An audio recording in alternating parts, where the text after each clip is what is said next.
Welcome one and all to this fun competition, except nobody knows if there's any opposition. Face so friendly, smile disarms, everything's good, no cause for alarm. Cause I'm like you, and likewise the same. But for you this is work, and for me it's a game. Give a thumbs up if you know what I'm saying. Next round starting, believe that I'm playing. Introduction's not needed, been completed so to speak. Since I always act familiar each and every time we meet. We're not colleagues, you've never even heard of me. But I'm just so polite and you're returning every courtesy. We're a perfect team, racking up a perfect score. Always have my hands full, you always hold the door. Gather info, you wouldn't take control at first. Shoulder surf your photo search so I can find your older work. Welcome to the social-engineer.org podcast number 34. Number 34! Thank you, Dave. That was quite nice. We are joined by our smaller panel this month yet again. Jordan has ditched us again this month for some who knows what reason, but we have our faithful and loyal podcast attendee, Dave Kennedy, who was here on time. I was here on time. For like the first time ever. I don't know why you gotta keep saying stuff like that. But being on time means that he's still late. Because if he were early, then he would be on time. Well, that's funny coming from Ping, considering she was late by 15 minutes. 15 minutes. Actually, it's 1:30 right now. I would say it's more like 20. Yeah, that's true. He's right. 20 minutes. And if we counted her principle of being early, then she was actually late like 40 minutes. That's right. Yeah. Yeah. Yes, it's like dog years, right? Like, yeah, dog years. You figure Yeah. like 1 hour of sleep is equal to like 7 days out of their life. Right, yeah. So you were actually late 17 years. Basically. Yeah. Yeah. Thanks for being late, Ping. Thanks for being late 17 years, Ping. We appreciate it. Some women are late bloomers. Yeah. Late bloomers. So how are you guys and gal doing? Great. Black Hat's Claw for Papers is closing on the 15th, so that's in 4 days. I just submitted mine. Ooh, right under the wire, almost. Isn't that funny that you last podcast you actually said everyone submits them last second? Mm-hmm. And he was right here for that conversation, and then he submitted it last second. Well, no, it's not quite last second because we'll get about 30% of the submissions on the 14th and 15th. Are you kidding? I am not kidding you. Did you just say 30%? Just about between 20 and 30, depending on the event. That's ridiculous. Oh yeah. Well, by the way, I just have to defend myself just a smidgen, which is I submitted my DEF CON talk when it first opened, and I was planning on submitting the Black Hat one at exactly the same time, but it wasn't open at the time, so I totally forgot about it. And then I'm like, oh my god, I haven't submitted for Black Hat, and then I went and submitted it, and I did that like 2 days ago. Well, that's I guess we'll let you go, Dave, because you were early for us, so we won't tease you too much. Yeah, right. thanks. And wait until the actually, like 11:59 on the 14th or the 15th to submit his Black Hat presentation. So he was early for that as well. Yeah. Wow, it's like 2 in a row, double whammy. So excited. It's a new trend for you just for this week, apparently. Wow. Yeah. That's right. I'm going right back to my roots next week, just letting you guys know. So, talking about DEF CON and Black Hat, I'm just curious, Ping, how is the competition between Dave and I going? Hey, so I got to submit. No, hang on. We openly had this competition. None of us had sign-ups. You said bring it on. I'm curious where we're at, Ping. Well, I have not checked this morning yet, and I can pull it up. But you are only 1 seat away from being completely full. And where's Dave? Dave, though, well, you have to admit, Dave's doing 2 classes. No, we had it all worked out. It was the first person to 20, right? We didn't. Yeah, let us look up Mr. Kennedy here. I don't like that sigh, which generally means that it's not good. Yeah, he's got like 1 person signed up. Yeah, I know. That's No. And you have to also understand that Dave also has much higher limits on his class, so you can't compare apples to oranges. I mean, apples to apples. This is not the same thing. So Dave is 15% full on his weekday session. Why are you sighing like that? Oh, no, I'm sorry. Go ahead. That's like so negative. What was that supposed to mean? And he has 5% full on his weekend session. But see, if we change the upper limits of the seating in his class, you could just say he only wants 10 people in his class. Then he'll be like 50, like 9% full. So I'm just curious. What are all my students getting from you, Dave, as the gift for winning? I don't remember. What was the deal? I think it was a signed book or something like that, a signed Metasploit pen tester's book. I think we're sold out. Something making eBay. Sold out. You said you had dozens at your house. I asked you specifically, you sure you have that many? And you said, I got boxes. I'm pretty Well, sure. you also have to admit, though, Set doesn't have a video, and you do. Oh, of course. And the video is unbelievably good. How does he get a video and I don't get a Because video? I made the Make video. it yourself, Dave. Yes. Okay, if I make a video, I can put it up there? Videos. I spent 2 days making a video that rocks the world, and I got sold out. And you... No one ever told me about a video. That's an unfair advantage. That is not a free remember market. this. Hey, just remember this, though. Chris did not want to make that video. When Chris and I had a discussion about this, he's like, I don't have time, blah, blah, blah. I've never done it. And I was like, do you want to market this class or not? And I even compared myself to you, Dave, because I said, Dave makes these DerbyCon videos, and they're awesome. I'm not going to be able to make one that's good. Stayed up 2 days straight. I pulled like an old Chris and Mutt syndrome, and then went back and made the video, and yep, Look, his class is sold out. sold I'm out. listening to it right now. Sold out.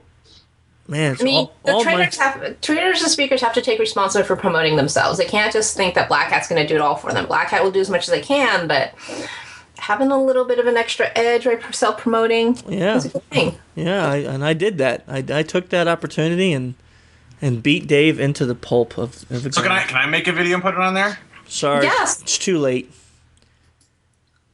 Chris, I'm not talking to you. All I have to say is my intro to pen testing is about 700% larger population than what you have. Just a heads up. For DerbyCon. Just a heads up. Just a heads up there. Okay, hang on. That's unfair.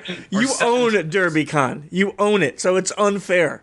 Well, how's that unfair? I'm doing an intro to pen testing. Because you own DerbyCon. You own Does it. it make a difference? It makes a huge difference. How does it make a huge difference? Because you own it, so people already know you, and it makes a huge difference. How many people? Wait, what's I the don't have a video.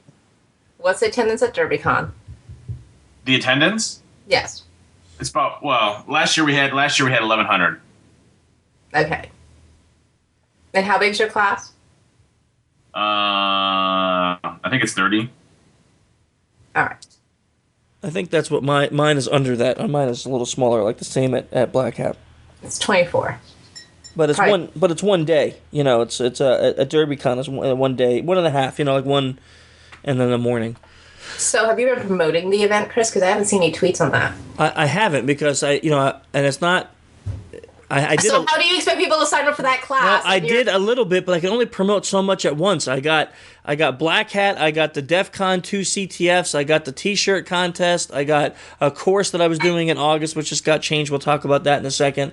So I couldn't only promote so much at one time, but I am going to promote DerbyCon. I am. Don't worry. It's not excuses. I mean, how many times do people want to retweet my stuff? No, that's true. Look There is tweeting burn, or I don't know what they call it, but there is a burnout on that as well. Look who decided to show up. Is it Mr. Harbinger? Oh, let's just see if he wants to come in. Let's just see. I did email him asking where he was. Perhaps he only responds to the female voice. Maybe. I'm sorry. I was making my video right now. I'm sorry. I didn't. Oh, that's great. So you were early, but you're just not going to pay attention. No, I'm making my video that I didn't know I can make a video for. So I'll be a little bit. Okay, well, let's continue. So we already established that I beat Dave at Black Hat. That's wonderful. There's a couple other things I want to talk about. Let's see. Let's go with what's coming up latest to earliest. So Hack France. You guys, hey, Dave, you're going out to that too, aren't you? I am not. I know you hooked me up with the guys there, but then they started getting a little saucy because I couldn't say if I was going to be there or not. Because I had another thing 2 days before, so I worked with Aaron and finally got the okay to hit it up. It was just going to be a little tight on time frame, but it was fine. And they said, "Well, you waited too long. We're no longer going to have you here." I'm like, "Okay, that's fine." It's disappointing. I thought you were going to be. I thought you were going to be out there with me because I'm going out. Yeah, I'd like to. Hang on, let me add Jordan. He's coming in now. Yo. Oh, we're already recording, but we appreciate you gracing us with your presence finally. Well, geez, I apologize. I have it set for 2 p.m. Eastern. Oh, well, that was yesterday. Maybe you didn't check your updated emails because you were too busy partying. I wish. He actually was too busy being hungover with his face and head hurting. There's a difference. Oh, sorry. So a post-partying. Yeah. Jeez. I mean, we didn't see you last month. You know, you were too busy traveling the world this month. You know, we're getting the sense that you don't really like us anymore, Jordan. Okay. You know, Ping was getting depressed. No one here flirting with her. It's sad. Sad. Oh, wow. So I totally missed a bunch of this cool stuff, man. Mm-hmm. Well, here's the thing. Luckily for the listeners, they already kind of dealt with your initial jib jab or whatever. Yeah. So now I can come in and spice things up right as you were losing the audience. I kind of. That's nice of you. Even Yeah, I though, know. Jordan comes in to save the day. Is Yes. that the plan? I guess that's the plan. Jordan is saving us from our demise because we don't know how to podcast. So he is the podcast messiah. Well, Jordan is my hero, though. Yeah, I appreciate that. I mean, Chris, at the end of the day, I came here to flirt with Ping, and that's what I'm going to do. Okay. So you can always count on me for that. Okay, that's good. That's exactly why we have you on the podcast, I think. I know my role. Yeah. So at least you know your place. That's always important. So we were just talking about Hack France. I'll be out there June. What are the dates there? Let me just take a look at the calendar so I can actually get it right. And also where? Yes. Very good. So it is June 20th, 21st, 22nd, and 23rd, right in Paris, if you can believe that. The middle of Paris, I think, right where Disney World is in Paris. So that will be kind of cool. Right where that's going to be really cool. I'm surprised that French people are like hacking anything. I mean, I know that French people are really intelligent, but I feel like they'd be like, "Oh, I'm so tired. I don't have time to hack right now. Maybe after I have a croissant and some coffee." Or actually, the way I see it is they see it's too far beneath them. Why would they want to get their hands dirty like that? I don't know if I can classify all French people that way. I don't know enough of them to say that. But I will tell you how it is once I come back. From what I heard, it's a pretty big security conference. I literally have. I don't even know any French people that I don't like, which is funny because I have there's nothing to back up any of this that I'm saying. This new everyone I know that's French is pretty cool. So I know I love the accent. So that was pretty cool. So you got that going for you, which is nice. Okay, what else we got going on? DEF CON. Oh my gosh, man. Oh, Jordan, you missed this. I just want to make sure you're up on this. The competition Dave and I had for Black Hat, who's going to fill their class. I totally blew Dave out of the water. My class has got one person left, only one slot left. I thought one person and Dave has 0. Congratulations. Yeah.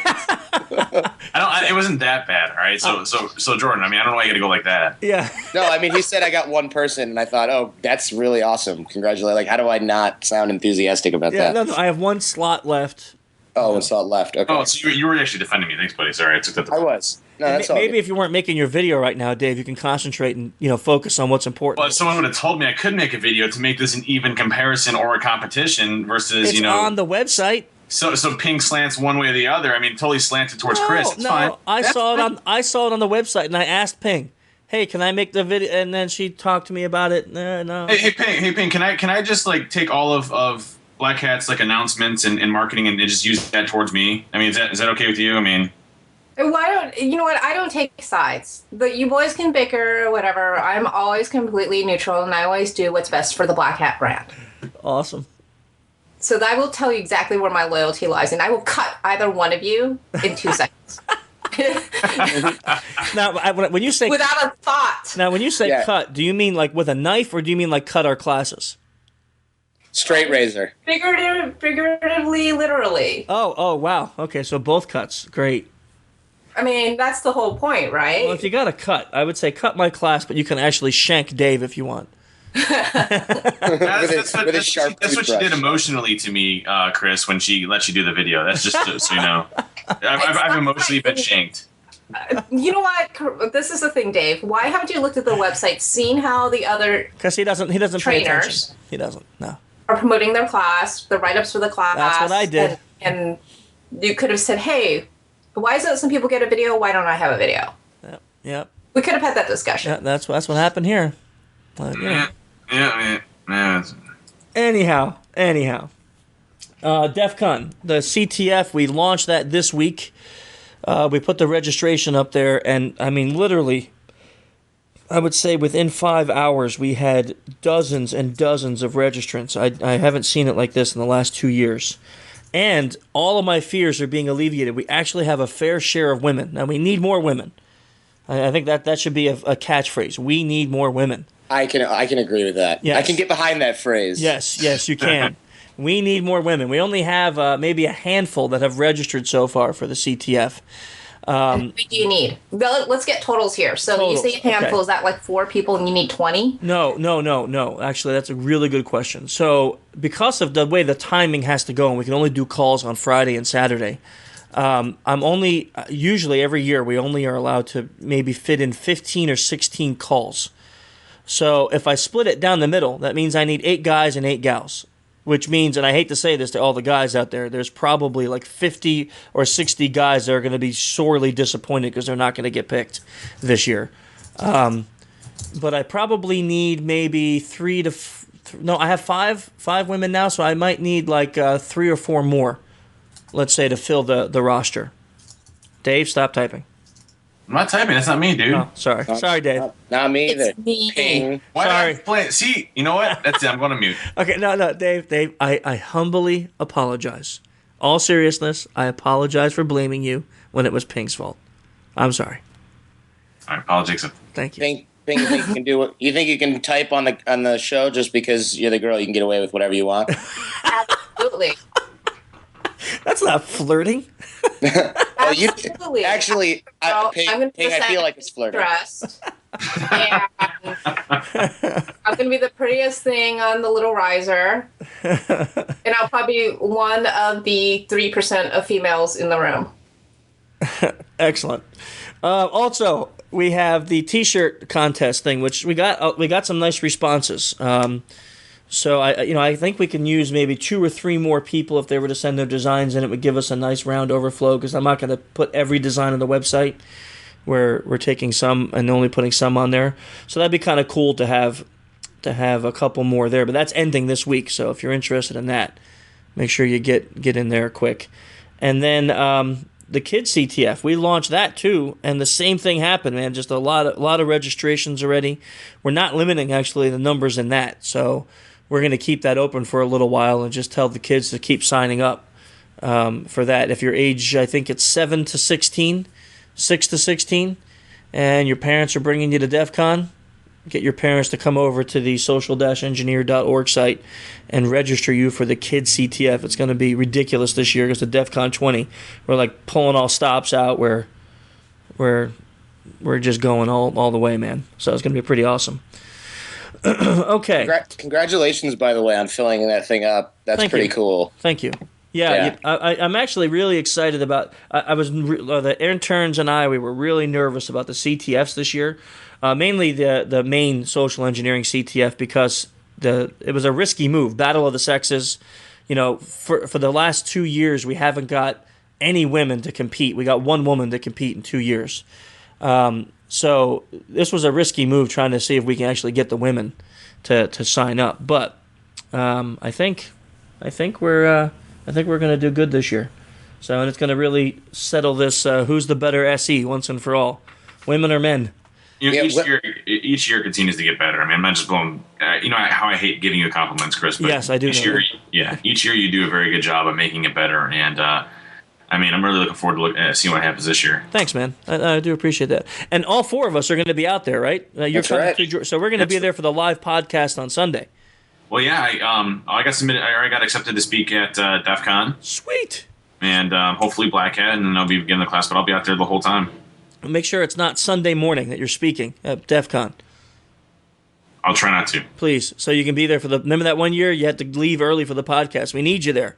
Yeah, dude, that's rough, but man, having that podcast on a Sunday. Yeah, but we'll try to do it later in the morning so it's not so early. All right, yeah, because we're always usually just like dead tired from all the classes and presentations we've given, and since we have like no speeches or anything, we'll maybe do it like at 10:30, 11 or something like that, 11:30. All right. Why don't we do it on a different day? We can't. Friday and Saturday are all calls. We have to keep the calls those days because that's when businesses are open. Why can't we just do it at 6 a.m. on Friday morning? What are you laughing about? 6 a.m. 6 a.m. Was that not a joke? That was a joke, I am not right? joking you. When I get to Vegas, I gotta be up at 5:30, 6 a.m. every single day until I leave, except for Sunday. Just try not to wake me up when you roll out of bed, Ping. Yeah. I hate that. Oh boy, PG. Well, since you snore so damn loud, you can keep yourself up. PG. All the kids that were listening to this podcast now can't sign up for the CTF thing. Why? No. Are you telling me that we're in bunk beds? That's what we're talking about. Oh, We have bunk that's beds. cool. That's cool. And you're all wearing your footy pajamas, right? Mm-hmm. Yeah, but that's Spider-Man footy pajamas. Spider-Man. Yeah. I don't even want to have a mental picture of that. Well, here's the thing. Like, slight tangent. I live on Hollywood Boulevard, and our office is here. And if you've ever been to Hollywood Boulevard, you've probably seen these guys dressed up like superheroes. And everyone thinks, oh, they work for the Hard Rock, or oh, they work for Grauman's Chinese Theater. Nope, they are definitely just like dudes with criminal records or whatever that bought a set of. I'm not even kidding. Adult, like, this is a grown ass man wearing a set of Spider-Man footy pajamas that is, got holes in it and like cigarette burns on it and stuff. That's just terrible. And he's like, "Oh, let me take a picture with your kids for $1." And you're like, and if you ever see him with the mask off, you're like, don't let that man anywhere near any children. Oh, that's just terrible. Well, okay, so let's see. We got a couple more things. Let's see. The course. We had a course in August, the Social Engineer for Penetration Testers course that we had scheduled for the UK, and we had a few people that already signed up, but we had to move it because, unknown to me, I should have done the research on this, but the Olympics is in London in August. So travel in and out of the UK will be horrendous at that time. So we actually moved the course to November. And I'll be updating the site this afternoon to reflect that. So the people that already signed up all agreed to move it to November. So anyone who's interested in that, just keep checking the site. And I think that will probably be our last SE for Pen Testers course in 2012. I don't think there's any more time. So we'll be now advertising some 2013 dates. And, of course, DerbyCon, which we already talked about, but we'll be out there at DerbyCon doing I think I don't know if Aaron afterwards I thought to myself that Aaron tricked me and pulled a Dave on me. Why? She got me to name my course Advanced Submission Techniques, Social Engineer Style. And she convinced me that was a good idea, and then afterwards I had Jaded Security just completely mocking me publicly for doing an S&M class.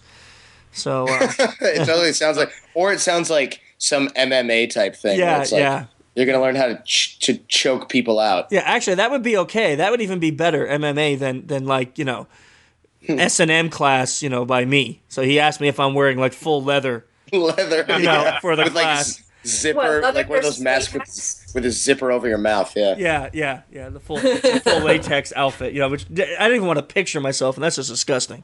No, nobody. What's that movie? It's called like 8mm or something, where the villain is like a dude with like all that latex. He's like a fat, like nerdy dude with all those masks on and zippers all over the place. That really hurts. I just want you to know. That really, really hurts bad. I'm going to find a picture and email it to all of you. That's what's about to happen. That just hurts. That hurts me really bad. Anyhow, so DerbyCon is September 28th through the 30th in Louisville, Kentucky. You can check. It's pronounced Louisville. Louisville, sorry. I don't think Louisville. that's from there. Louisville. Okay, it's in Louisville, Kentucky, and you can check it out on derbycon.com. And Dave obviously knew that there was videos available for promotion there because he has quite enough videos for his DerbyCon conference. For DerbyCon, yes, not for the actual training. But I'm just saying, it's okay. So, listen, just because I made a video for the overall conference, like normal marketing, is fine. I didn't do it for my specific training. I'm going to now, and I'm not going to tell you that we're going to do it either. I'm just going to make one for my class. And despite Jaded Security being on the podcast, I want to give a shout out to the ISD guys. I just really like those guys. They are awesome. They really are awesome. Everyone but Jaded Security. They're just really awesome. I agree with that. Everybody but Jaded Security. You know, that guy's just you know what I mean. But you know, I know. You know, so but the rest of them, man, just awesome. And the podcast is great. I actually gave them props the other day in an interview I was doing for a magazine. They asked me. The interviewer asked me if there was any other place besides us that I recommend to get security news, and I told them ISD Podcast because they do it daily, and so hopefully, you know, that will put some more promotion that way. Those guys do a good job, and of course, Dual Core. I mean, I thought the Twitter blew up last month when we released the song. Everybody wanted it, and Dual Core was nice enough those guys to put the song on the website because it wasn't up there yet. But Control is a new song that he wrote just for our podcast, so that's an introduction. Great. Yeah, it's pretty awesome. Oh, come on, Jordan. We're trying to do a podcast here. You're interrupting us with sounds of pictures. Sounds? That didn't come through. Oh, okay, that's good. So, anyhow, let's talk a little bit about our guest that we're about to call and get on. And, that's just terrible. And his name is... Is this another advanced emission techniques guest? No, his name is Mike Lewicki. Mike Lewicki. He is a former FBI supervisory special agent. He had 27 years with the FBI. I take that back. I don't want him coming after me. Yeah, he's come. I'm telling him what you said too. He's a certified FBI polygraph examiner, so he's a professional, actually used to train other polygraphers. And yeah, I take everything back. He is a expert interrogator, or as they like to call it, interviewer. So we're gonna. Sorry. Yeah, I can't wait to bring him on and just tell him what you said about him. Let's give him a call now. Oh, come on, seriously. Can we take like a 5-minute break so we all cool down and not have to mention this? Maybe forget about it. No. Okay, we are here now with our guest, Mike Lewicki. Mike, it's nice to have you with us today. Glad to be here. So before you came on, we were just telling the folks a little bit about your history. I mentioned that you've been with the FBI. You were with the FBI for 27 years with your main job as a supervisory special agent being as a polygraph examiner, although I've been calling you a polygrapher. So any other polygraph examiners out there will probably cringe when they hear that. But as long as you have the word poly in there, I'm okay. Okay. So maybe you could tell us a little bit about yourself, your history with the FBI. As we start, maybe we can just talk about that for a moment. Sure. Well, I came on to the FBI in 1983 from Buffalo, New York, and I knew I'd be transferred someplace out in Middle America somewhere. And sure enough, got transferred to Oklahoma City. And a little bit of a culture shock, but I enjoyed it very much. Was there for 3 years, did some work in Kansas City. And then ultimately, because of my background, I have a language background. I speak, and one of the main reasons that the Bureau came calling was that I speak a lot of Eastern Bloc languages, Russian, Polish, Ukrainian, Czechoslovakian, and German. And the Russian language, the Ukrainian language, they were keenly after, so I knew I would end up in New York City. And lo and behold, that's where I ended up for a good 10 years, working everything from Russian organized crime to national security and special operations also for a few years. And then ultimately got my office of preference, which was back home to Buffalo, New York, where I thought I could come back and take it easy a little bit before retirement. And 2 weeks after getting back to Buffalo, a bomb went off in Oklahoma City. And when that happens, because the federal building is involved, every field division has to name a case agent. Well, when Joe Wolfinger, the SAC at the time, called me in and said, I looked at your personnel records and I saw you were in Oklahoma City. Something just happened in Oklahoma City. You're the case agent. It really doesn't mean a whole heck of a lot until you find out that the unsub number one, Timothy McVeigh, is from your neck of the woods. Oh, boy. This was specifically Pendleton, New York, which is a suburb of Buffalo, New York. And so all of a sudden, being a case agent in that case became a big deal. And for the next 2.5 years of my life, the Oklahoma City bomb case was the only case that I worked and managed in the Buffalo division. After that, I did a few other things. decided that I would get into polygraph, behavioral analysis, statement analysis, all that kind of thing. So the behavioral analysis program, the BAP program, part of the BAU, the behavioral analysis unit, needed a polygraph examiner, which I had been for probably a good 7 or 8 years at that time. And so they brought me on board because it kind of worked when we talked about spy stuff and how we were going to interview certain individuals. We knew that, for example, line ex-KGB agents are trained to beat the polygraph. And I know that's a question, Chris, that you're going to ask me. Can you beat the polygraph? You read my mind. Now, how did you do that? Well, I know there's another question that's even deeper seated in your mind, and that's how do you beat the polygraph? Okay. Stop yourself. You're not supposed to be interviewing me. I'm supposed to be interviewing you. Oh, okay. No, best guest ever interviews himself. That's awesome. Yeah. He actually can figure out the questions I want to ask them himself. I'm just going to go take a nap. Tell me when you're done, okay? We'll call you. We'll call you in a few minutes. So actually, that is a question, though. Can you beat the polygraph? Which is obviously now the answer is yes, if the Russians knew how to do it. Well, the short answer to that is yes. However, it's a lot more complicated than that because there's in a polygraph exam, and we might as well get right into it. There's 3 outcomes. You're either going to pass a polygraph test, you're going to fail a polygraph test, or we're going to draw something we call an inconclusive, and that's like a 4-letter word. In our vocabulary, we don't like to draw inconclusives. We don't like to hear that there's inconclusives because basically it means you shrug your shoulders and say, "I don't know, I have no idea." And it happens a lot to young polygraph examiners who are out maybe a year or 2 years. Once you get a little bit of time under your belt, once you perfect your system and get it down, the inconclusives tend to go away. However, in the last few years in the polygraph business, a lot of countermeasure type equipment and software has been instituted, and that is going to help the polygraph game immensely. Prior to this, the Russians and other intelligence agencies, the Israelis for one, were teaching their agents different breathing techniques and things of that nature, which in and of itself can skew a polygraph, and it will draw an inconclusive. But can you really beat the polygraph? I know a few people that swear that they have. It's been my experience that I have drawn inconclusives on those people, and not have them give me a false positive, for example, or a false negative. So what were the methods that the Russians were using that seemed to be somewhat successful, at least? It was breathing techniques. Really? So controlling the breathing, what controlled the heart rate and all of that? That's right.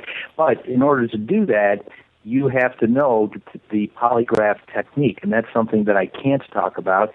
It is a technique that polygraph examiners use. A lot of people think they have it figured out, but there's different variations of it, and if you see somebody's playing that game, you can always switch it up. You have to know how a polygraph works in order to even try to beat it. The person that's probably the least educated about it, I'll give you a perfect example. I had a guy come in from Attica Correctional Facility, a federal facility here in New York State. He came into my office, chained, and the orange jumpsuit, the whole bit. We sat down. He had information that he received from another inmate. We wanted to verify whether this information was in fact received by him, not if it was true or not, just in fact, was it a fact that he did get that information. Well, he had gotten onto the internet and researched, and you can research, how to beat a polygraph. There's all kinds of information out there, but he picked probably the least sophisticated method of all. Effective, but least sophisticated. And that is to put a thumbtack, if you can believe this, under your big toe, and at every question, press down on it Now, what that's going to do is going to throw your body's physiology into a tailspin. And what are you going to draw on a test like that? Inconclusive, because every single question has the same type of reaction to it. And that's the method that he was using. Now, that is not the prescribed method of line X officers of the KGB. Theirs is a little bit more sophisticated, but I gave you two examples of breathing control, probably being the most sophisticated, and that would include mind control as well. And then the least sophisticated. What do you mean, like being brainwashed? Pardon me? You mean like being brainwashed? No. I mean, like focusing so much that you basically psych yourself out and put yourself into a place other than where you are. I mean, you basically, if you want to call it brainwashing yourself, I suppose you could do that. But it's playing mind games with yourself and putting yourself in a whole different place. Huh. Interesting. So a couple things. One, the thumbtack method, that's just insanely painful, I would imagine, right? Because you got a thumbtack. I mean, you have a needle poking you in your toe. And can't you just make them take their shoes off when they do the test? Well, interesting, because when they come in, they have these sneakers with no shoelaces. So you feel kind of bad telling them to take off the last remnants of anything they have on their feet. So you have them sit there. Now, what happened in this particular case is we got up to, typically in a polygraph test, you'll have anywhere between 8 to 10 questions. Usually, and it's advised that you don't go beyond 10 questions, and that's a certain type of a test anyway. So usually, your typical test is about 8 questions. At about question number 6, I realized that something was going on. Didn't know what, because the way the polygraph is set up, if you've ever seen a polygraph table, you got the polygraph examiner sitting behind a rather large table with the instrument in front of you. The person sitting in what looks like an electric chair, all strapped up, sitting in front of you, but you can only see them from about waist up. So you don't see what's going on below the waist. Now, a lot of things could be going on below the waist. In this case, that's exactly what was going on. I didn't see it. But I'm only looking at my charts, okay, whether it's a computer screen or whether it's the old analog, it doesn't matter. You're seeing the same chart and you're seeing the same result. So at about question number 6, I knew something was going wrong. At question 7, I knew that he was basically screwing with me. So at about question number 18, because by that time I'm making up questions as we're going along, because I can't figure out what's going on. But at about question 18, I decided to get up and take a look at his whole body, and sure enough, there's a little pool of blood under his right foot. Gross. And so it really ticked me off because it ruined my carpet. Yeah. How about question number 19? Do you have a thumbtack in your shoe? Yeah. Hey, maybe you have a job as a polygraph examiner, Jordan. Yeah. Yeah. What was the full title again of the full title of the polygraph examiner? Just because I feel like the audience needs to hear how extremely complicated the title of the job is. It's the Department of Defense Polygraph Institute, which puts us through a 4-month program. When we graduate, we are known as Forensic Psychophysiological Detection of Deception Examiners. Makes perfect sense. 3 months are spent on teaching you what the job title is, and 1 month is spent on polygraph question and examination techniques. Right. So you work with, have you ever worked with Joe Navarro? Yeah, sure I have. Joe was a very close colleague of mine and still is. So and he calls me periodically to do work for him. And you worked with Robin Dreek, too. Oh, sure. I know Robin very, very well. Yeah, so Joe was on our podcast a couple of times, and or once, I'm sorry, Joe was on our podcast, but Robin's been on a couple of times, and Robin actually is partnering with me in a training course that we do for social engineering. One of the questions I ask is if a good polygraph examiner knows if the person's telling the truth or lying even before they start the polygraph.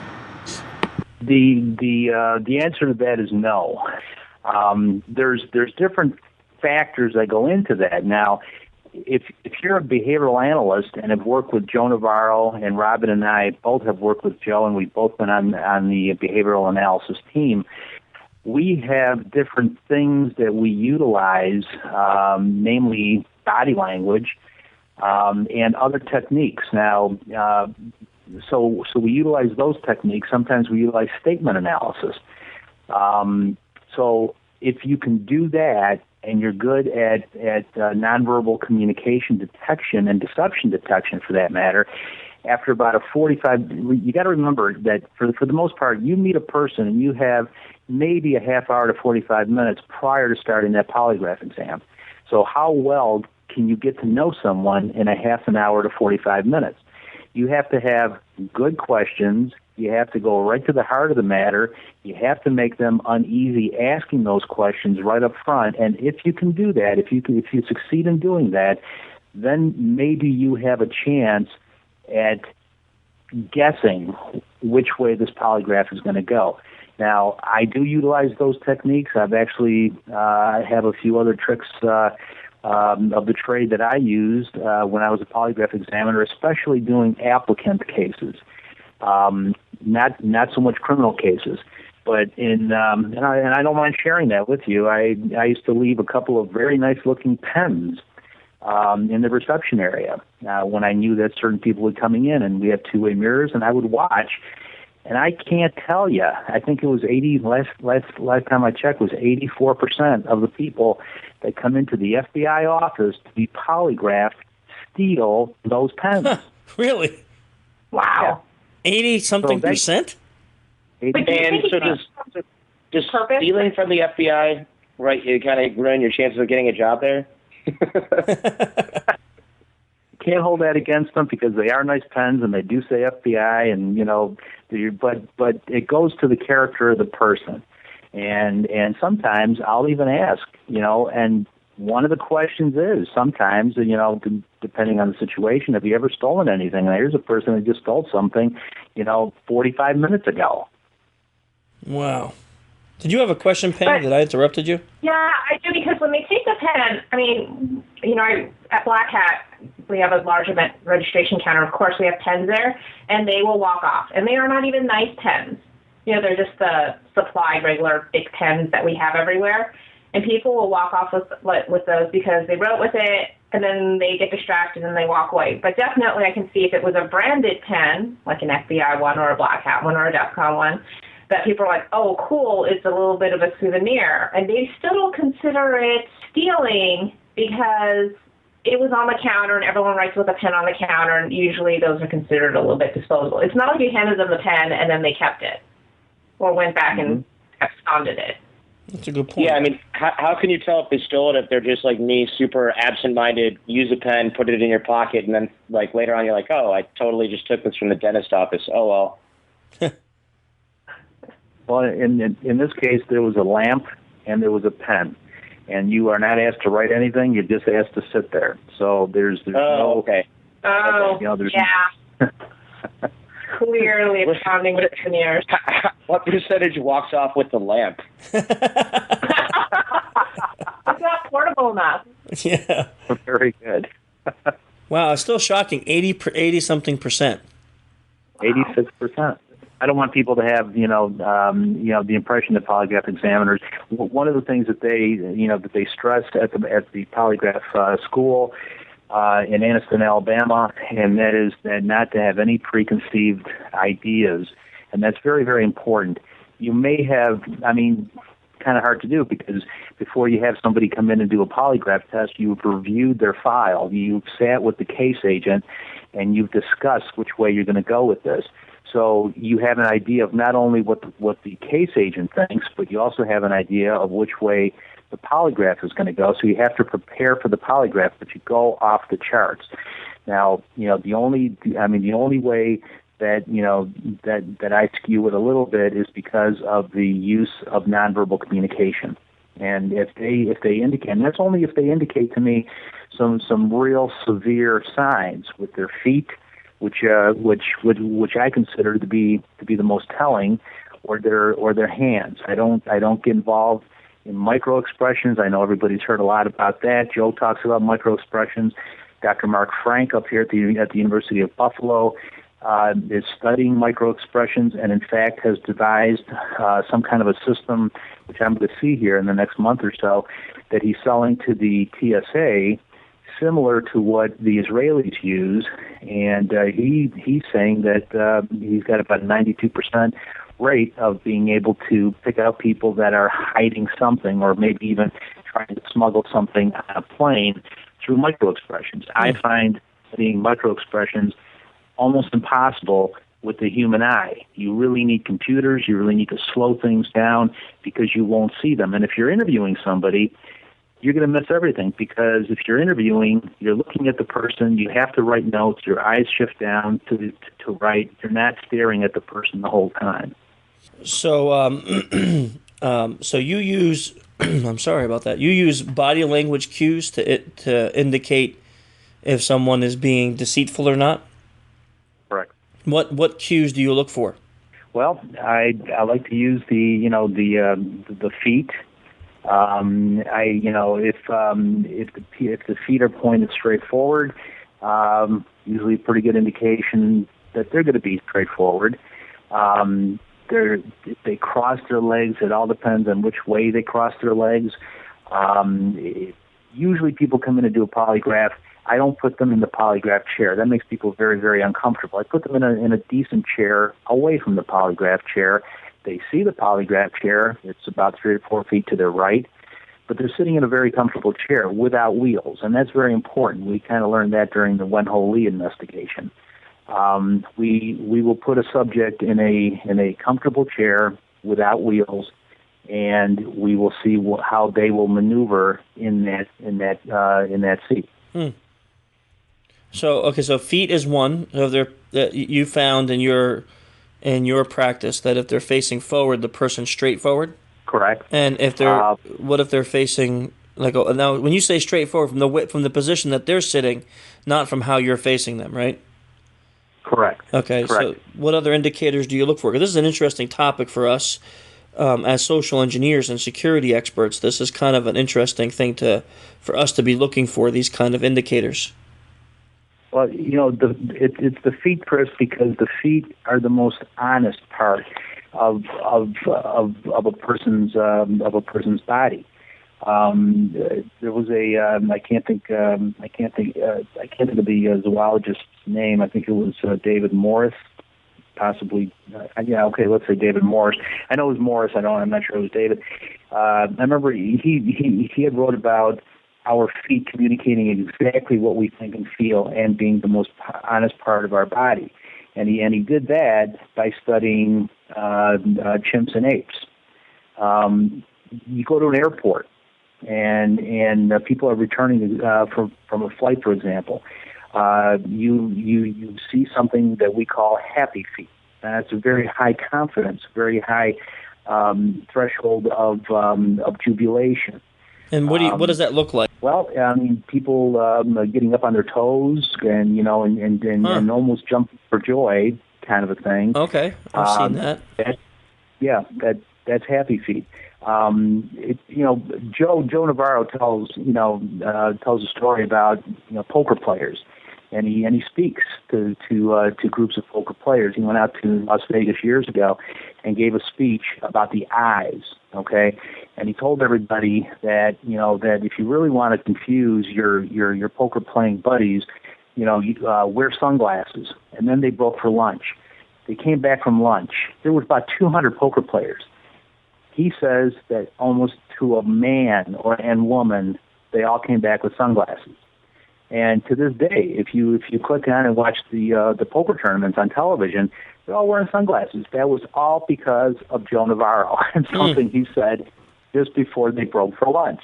But Joe will also tell you that poker faces and eyes, that's fine. But the one thing that poker players cannot control is their feet. And if you can watch their feet under the table, that's the biggest tell of all. So besides the straightforward being honest, or people like flipping their toes up and down to be happy, what other tells, like if someone's stressed or or maybe is there an indicator for feet if someone's being deceptive? Not so much deceptive, but uncomfortable. Okay, for example, in courtroom situations, if you watch the jurors, I've gone in with a couple of attorneys during the jury selection time, and they've asked me to help them pick the jurors. Well, the jurors that you want are the people that want to be there. You don't want jurors whose feet, for example, are pointed toward the nearest exit, or because that's basically an escape route. They want to leave there. Uh-huh. They don't want to be there. Okay, so that's a tell. They're disengaged. It's also a sign of disengagements. And the hands go into play with this. Okay, they'll put their hands on their knees, for example. That means they want to leave. If the feet are placed in an L position, for example, they want to go. Okay, and then we have something called the starter's position, and that's if any of you have ever run or been runners on a track team or whatever, you know what the starter's position is of your feet. Well, if a person's sitting there and is doing that with their feet, basically having the starter position, they just want to get the hell out of there. Yeah, so I like in Joe's book, What Everybody Is Saying, he talks about the hips. And if you approach someone and you're talking to them and you notice that their hips are kind of not facing you, good indication that they don't want to be here right now. Doesn't mean that they hate you or dislike you, but just I don't want to be here right now. I want to be over there. So so you're saying like the same thing as with the feet. Yes, yes, and that and then of course the thighs come into question too. A perfect example of that was watching Jay Leno talking to Oprah Winfrey about this was years ago when his show was about ready to switch up, and I guess they would have Conan or somebody else take his place or whatever. The interview was going fine, and he had his feet crossed, and he basically had his right foot crossed over facing Oprah. The minute she asked him about that question, it made him very uncomfortable. He switched over and basically made his thigh, his left thigh, a barrier to her. And actually, I've seen that on television shows many times. Steve Jobs and Bill Gates, they disliked each other. And when they were on TV talking to each other, they both had their thighs as barriers to each other. But when the interviewer asked them a question, they would switch, and they would put both feet on the ground. Interesting. Yeah, that kind of stuff always fascinates me, to look for these stress indicators or different types of body language that indicate, maybe what someone's mental disposition is. I think especially in our field, we're working with a lot of different people, and you may just have a couple seconds in an introduction to determine, what that person's mental state is and how to approach or not approach. So having these kind of indicators to me is very, very important. But you have to be careful with it also, Chris, because like the CIA teaches a course in elicitation, a very, very good course. I actually went through it twice. I was so impressed with it. And one of the things that they stress, and it's very, very true, and this is where people new to body language get a little overzealous and a little carried away. They'll see one tell and they'll go with it. Yep. You can't do. Okay, you've got to take a look at a series. You've got to at least see 2 or 3 tells before, and they have to be the same kind of tell. They can be different body parts, but they have to be the same tell. And only then can you make some kind of a conclusion as to whether or not the person is telling you the truth or not. Yeah, I agree with you on that. I know you said you weren't big into them, but I did a lot of studying under Paul Ekman for micro expressions, and he teaches the same thing, is that the common mistake when someone starts learning to read facial expressions is they see one thing and then they think they can read a person's mind. Or you may walk up to someone and they have this look of disgust or contempt or whatever on their face, and you assume it's about you, but they were just thinking about something or saw something or got a phone call about something that caused that reaction. So his advice is always don't think you can read people's minds. until you dig deeper. Like if you think that a feeling of disgust is towards a certain point, then ask a couple of questions or have a conversation and then see if the same response is there, and then you can begin to build a case based on that, but don't just assume it because you see it once. Going back to the jury thing, I guess I don't totally understand. I mean, I know you're looking for a juror that, isn't pointing their feet towards the door, but jury duty is compulsory, so how much do we really care if the guy wants to be there or not? Well, it's, I mean, the attorneys want people that are going to be focused and not distracted. So, I mean, I've actually been asked to pick the jurors that want to be there. Nothing else. Don't look at anything else. I just want people, for example, that want to be here, and that's easy to pick out. It's mostly, do you mostly use the feet, or do you use it in combination with, are the legs and the feet, or do you use it in combination with other signs, like people checking their watch constantly or yawning? I mean, what are some of the other indicators that really indicate somebody wants to get the heck out of there? Well, for example, women who are distracted, who are thinking of something else other than being there, will for example, play with their hair.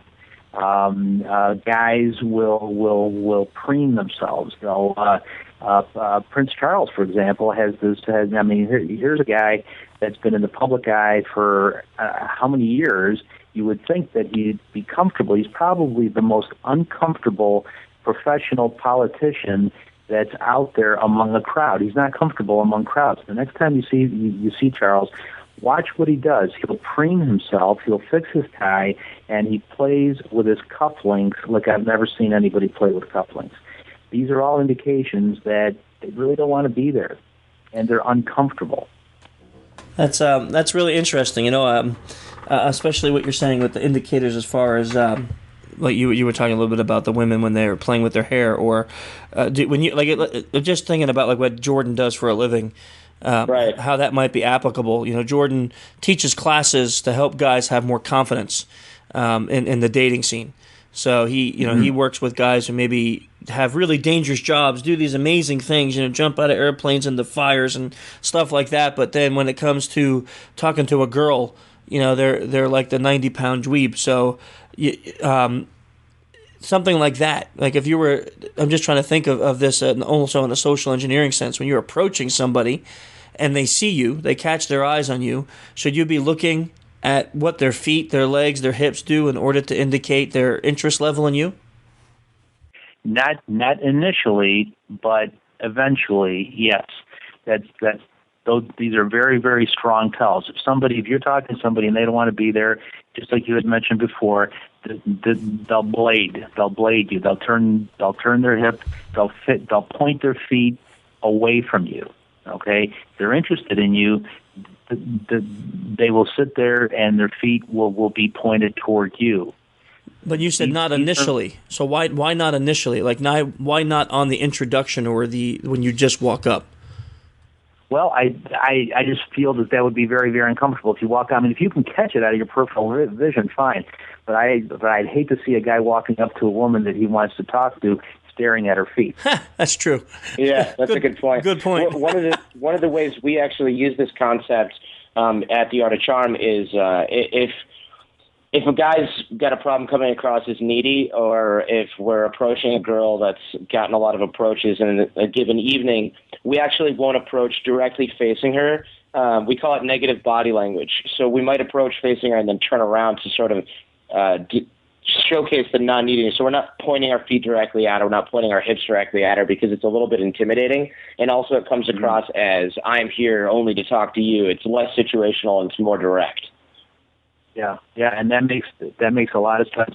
Walking up to somebody, like at a bar, for example, to their right or to their left side, and then blading your body straight ahead, but turning your head to talk, exactly. Will make somebody feel a lot more at ease with speaking with you, rather than. And I've seen men do this, and it's very intimidating. If I was a woman, I wouldn't want somebody, a strange person coming up to me, especially close. Now you're talking about body proximity, and that's a whole cultural thing. But coming up to you straight up and being 6 inches away and talking face to face. That's a very, very uncomfortable thing. So the side approach is a very, very good one. Nice. Arctic Charm backed up by the FBI. I like it. So I have a twofold question, if I can, because in my business, we don't have the luxury sometimes of waiting till later to read. We need to know, like, on the initial approach, like if someone's uncomfortable, angry, upset, sad. So in your experience, what indicators do you look for to see someone's emotional state on the approach? So, you're just about to start talking to someone, just about to start interacting with someone. What are the things that you're looking for to see what mental state they're in?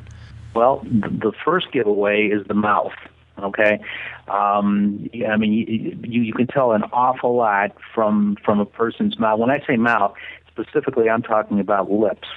And because that will tell you right away as you're approaching the person whether they're angry, whether there's anxiety there, whether there's frustration, happiness, sadness, uncertainty, whatever. The lips will tell you that. The eyes is the other thing that I look at. And between those two things, as you're walking to somebody, you're not going to intimidate them, because that's the normal area that your eyes focus in is the other person's face. But if you pay particular attention to the lip area, to the mouth area, and to the eyes, and the eyebrows, okay. But again, you're looking at the face. Right. So initially, that's the best indicator. Now, in a military situation, Chris, we've had situations where the military has come to the FBI Academy, the Behavioral Analysis Unit, and they asked us that very same question. And we asked, as a matter of fact, it was Joe Navarro, myself, and Jack Schaefer. And they asked us point blank, okay, we're in Afghanistan, and somebody is approaching us walking rather quickly, and we have about 3 seconds to assess whether or not that person is armed with a bomb. How do you do it? And all three of us said it's damn near impossible. But the one thing that was brought up was the hands, okay? Because a person walking up to you in that kind of situation, their face is going to be full of anxiety. Their eyebrows are going to be furrowed. Their eyes are going to be pointed. No matter what the situation, they're either coming to ask you for help or they're coming to blow you away. In either case, that facial expression is going to be the same. So you have to quickly shift down to the hands. And you take a look at the hands to see if they're clenched, to see if they're relaxed, to see if they're in a palm up position or a palm down position along the side of the body. That's the only other thing that you can quickly look at. Now, I just want, for the listeners that may not be familiar with this, okay, so the obvious clenched fist, angry, the palms up would be someone who's very open, right? And where palms down is someone who's a little more demanding.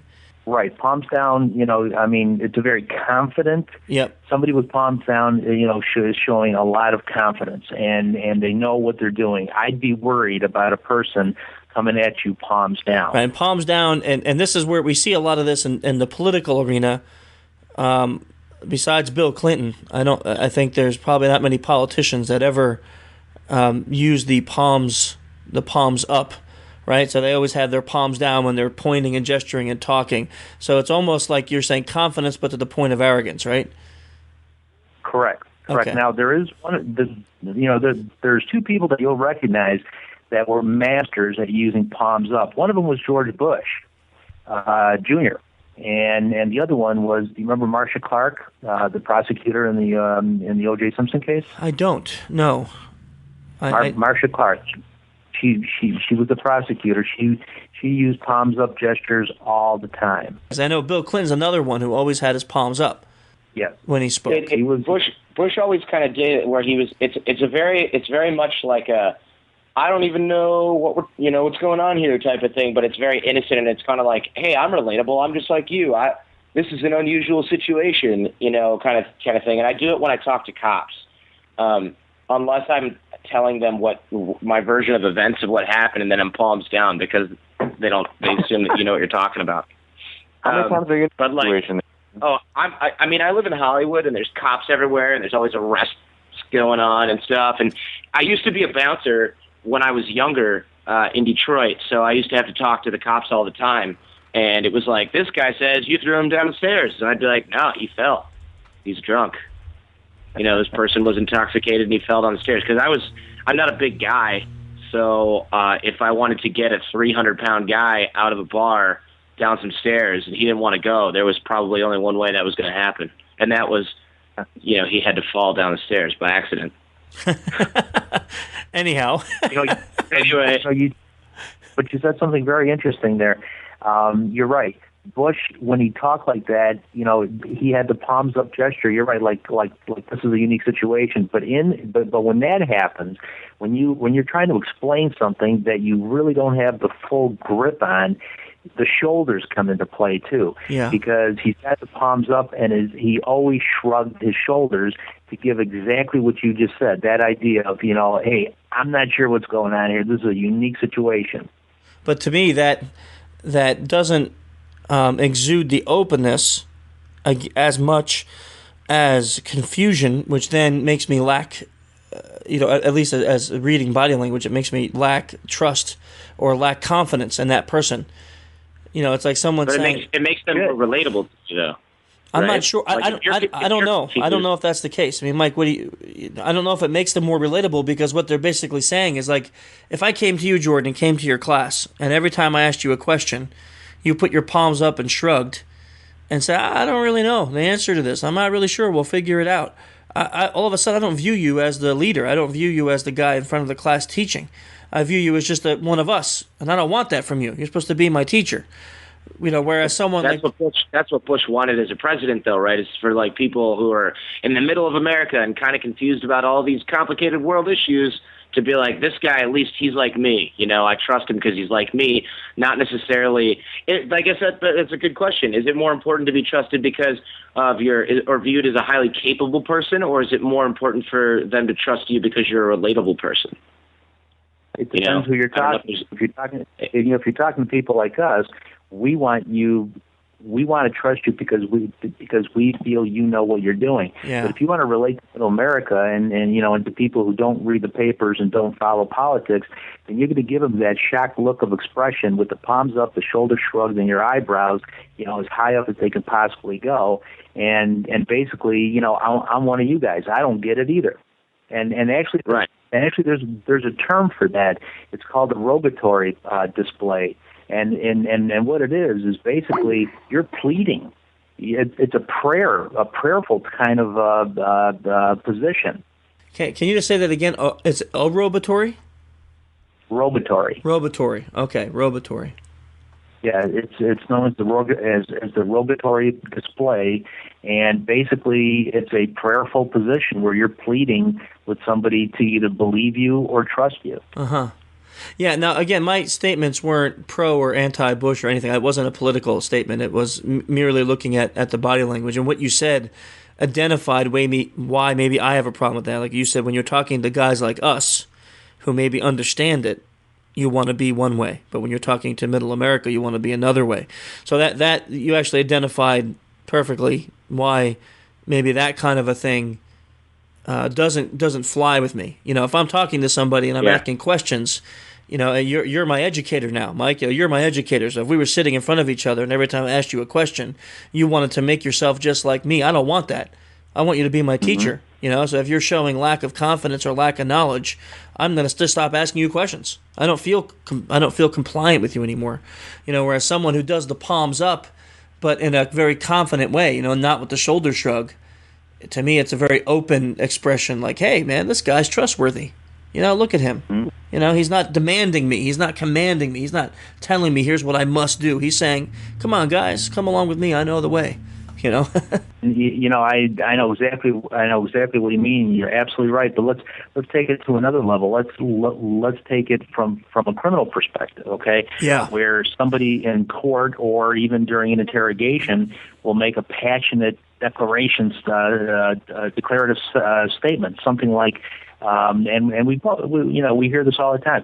You gotta believe me. I didn't kill her. Now that's really important because that position that we just discussed is going to be shown, and whether those palms are up or whether those palms are down Yes. is going to be very, very, very telling. When you say something like, "You got to believe me, I didn't kill her," those hands better be palms down. Right. I'm confident in what I'm saying. Now, what if his palms were up and he was shrugging, though? Then he would be very highly suspect. Rudy. Yeah, because he's pleading with you, like, "Hey, man, please believe what I'm saying right now, or I'm SOL, Right. going to jail." Right.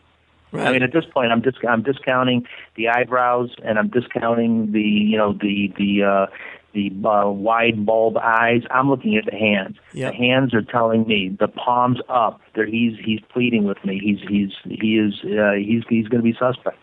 Yep. No, I love that. So this is another good lesson, I think, is in what you were saying before and what Dr. Ekman says, what Joe says. A lot of the guys who lead this kind of industry and reading either faces or bodies say the same thing, is you can't just make a judgment based off of one thing. You know, right. You're saying now, like, you know, hey, we just had this whole great conversation about palms up with shoulder shrugs or not. But now we take all of that out of context and we put it in with a sentence, like you said, a criminal saying I didn't kill this person. Well, they better have a whole different body language. Otherwise, I'm not feeling very open and nice with them. That's right. So again, context. The words that support the nonverbals are very important. Absolutely, and always remember, the truthful person doesn't have to plead to be believed. They make a statement, palms down, and they stand by it. Yeah, that's very interesting to me. Okay, so when you, what I thought was good is we started. You were talking about your experience with Joe and Jack with the military, and we talked about the clenched fist, which made sense. We talked about palms up, which again, you said in this situation where someone's approaching you and you're trying to decide if they're going to blow you up or not. Palms down, very bad, right? Very bad. Very bad. Palms up, not too bad. Nope. And then what's the fourth hand position? I thought you said there was four. I mean, or am I wrong? No. Those are the three examples I gave. Okay, so there's three. Excellent, man. So that is really interesting. And again, now this would be. Can you standardize those and say those hand positions like across the board? Like again, you're saying you're approaching someone. Initial approach, you look at their face. You said you look at the lips, so you're trying to see if there's happiness, sadness, anger, all those kind of emotions. You can definitely tell from the lips and the eyes. Makes perfect sense. I agree with that 100%. And but then you're backing that up by looking at the hands. Correct. And then this all happens in 3 or 4 seconds. That's the time that you have, and so you can't be distracted. You have to be focused. And one of the biggest problems that the military has is teaching these guys that have been standing out there for 6 or 7 hours to remain focused and alert, and people that are coming at them. Because for 1 second, 5 seconds, you take your eyes off of them, it could be your life. I mean, I'm just kind of picturing this scene in my head. Like you approach somebody, and this happens a lot, right? Somebody says, "Hey, how you doing?" and they put a smile on their face, and it's you can tell it's not a real smile. But you look at the hands, and they're clenched. So you would, in that kind of a scene, you would say this person's dealing with some kind of aggression. Absolutely. Okay. Absolutely. I mean, have you ever been approached by somebody that likes you with clenched fists? I thought my mom. No, just kidding. I'm kidding. No. We won't get into that right now. Yeah, that's a very good point. Very good point. Yeah, you don't often get approached by someone that likes you with a closed fist.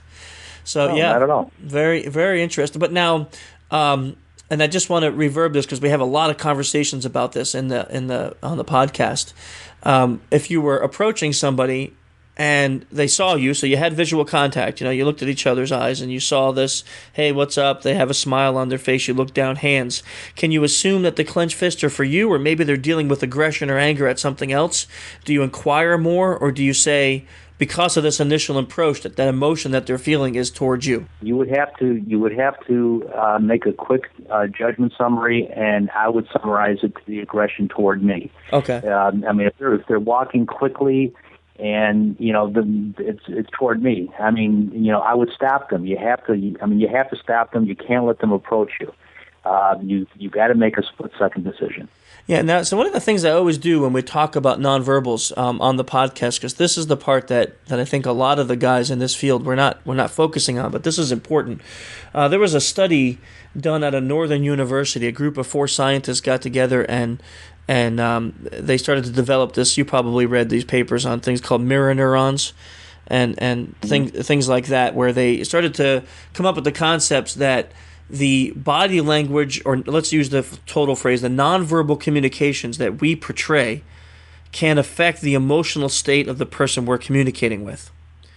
So as an approacher, as the social engineer, let's say, or as the agent on your part, what type of body language or nonverbals are you always trying to portray to the person that you're going to be interviewing or interrogating?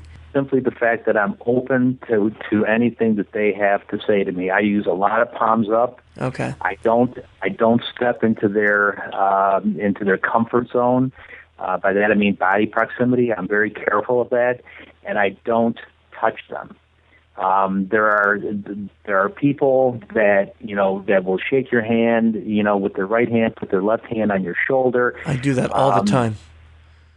I stay away from all of that. Yeah. You don't want to do that. I mean, during an I do it, but not on purpose, not as a manipulation thing. I do it just because it's nature for me, and I know it's a terrible thing. I'm constantly smacking myself that I got to stop doing it. But when I do that, Robin always points that out to me. It puts people in. It doesn't put people at ease. It tenses them up. Yeah. And if you're like especially a black male. If you approach a black male like that, you're going to freak them out. Why is that cultural for black males? It's just their body proximity. Blacks have a very wide circle of comfort. They don't appreciate somebody coming into their comfort zone. Chinese are the same way. Chinese, you would never touch an Asian or specifically a Chinese person. They're not comfortable with that. So to them, that's authoritative.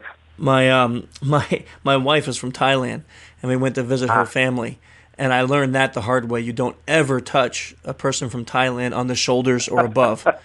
And right. I do this thing when I shake hands. It's just like Italian in me. My left hand just automatically goes to either grab your forearm, your shoulder, just even if it's a slight brush, something like that. And man, that was like probably the worst thing I could have done. I teach businessmen that go abroad. There's a lot of rules and regulations for them as well. But one of the things, it's more of a ceremonial gesture. A bow. If they extend their hand, then you can shake their hand. But it's really they're driving the train. Yeah. You are just reacting. Yeah, I learned that the hard way. I took some classes in business overseas because of that. And I still work on it, with the handshaking bit. I've gotten better, especially with Robin reminding me every time we're together. I do the handshake, and then I take my left hand and I might tap you on top of the hand that we're shaking with or something, And, right. Most people that know me don't get upset, but, it's one of those things that when you said it triggers with me because I see it, and you can actually watch the person's nonverbals kind of get turned off. When you Absolutely. do it to someone who's not your close friend. My family, my friends, they don't really care, but someone who I don't really know, you can almost watch the switch just turn the other way. Mm-hmm. Yeah. I'll tell you where you would be really good, Chris, and that's in the interrogation phase of a polygraph exam, because a lot of polygraph examiners, and the FBI guys, I don't mean to blow our own horn here, but the FBI guys are really, really good. The postal guys at the Department of Defense Polygraph Institute were horrible because they were more technically oriented and they couldn't do exactly what you're talking about. If somebody fails a polygraph test, the pretest is one thing, the polygraph test is another, but then the most important part of the whole polygraph test is that third part, and that's the post polygraph interview, or as we know it, the interrogation. And in the interrogation phase, you have only one objective, and that's to get a confession. If you don't get a confession, you suck as a polygraph examiner. Wow. And these postal guys couldn't get a confession to save their soul. They would argue, they would have good logical thought processes and arguments, but you know what it comes down to? Exactly what you were talking about. There comes a point where you have to be able, and that's why you're sitting in a chair with wheels, because you have to be able to wheel over to that person and at some point touch them, put your hand on their knee, and they couldn't do that. You would be a pro at getting confessions because that's rapport. That's building rapport, that's getting confidence, and that's getting close and personal.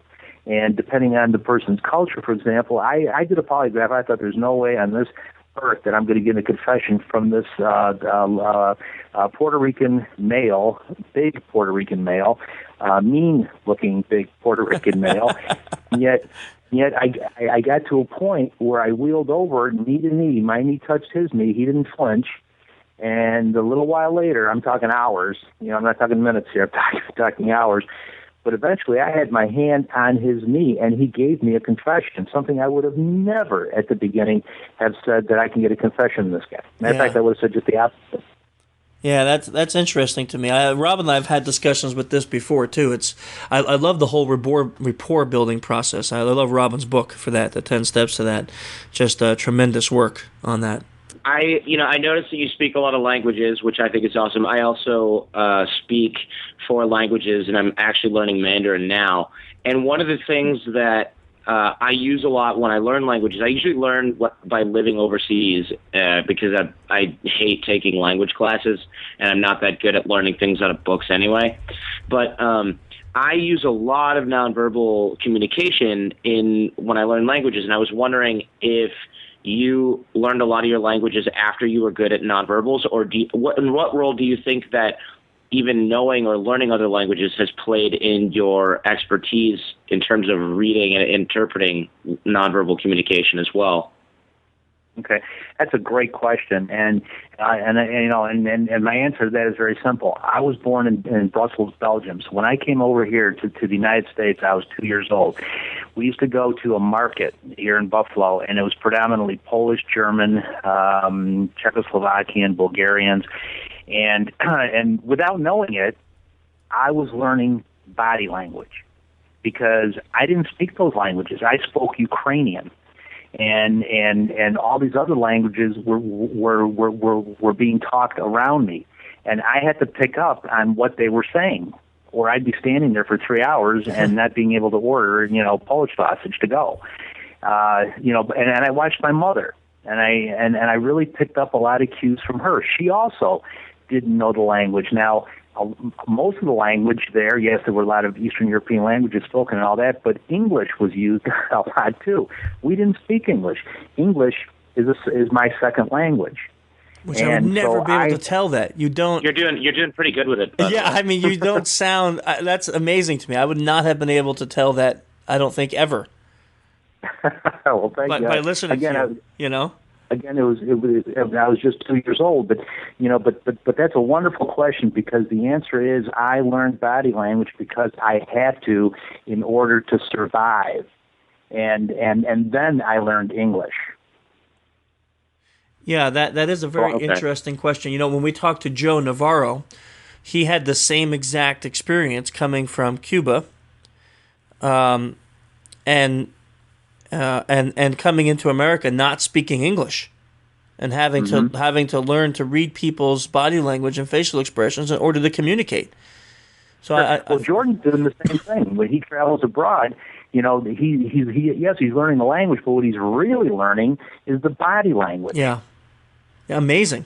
Yeah, it's this is going to sound weird, but and I actually had a really unique experience coming back from China a couple of weeks ago, where I sat next to this really attractive girl, and I was next to my friend Joe.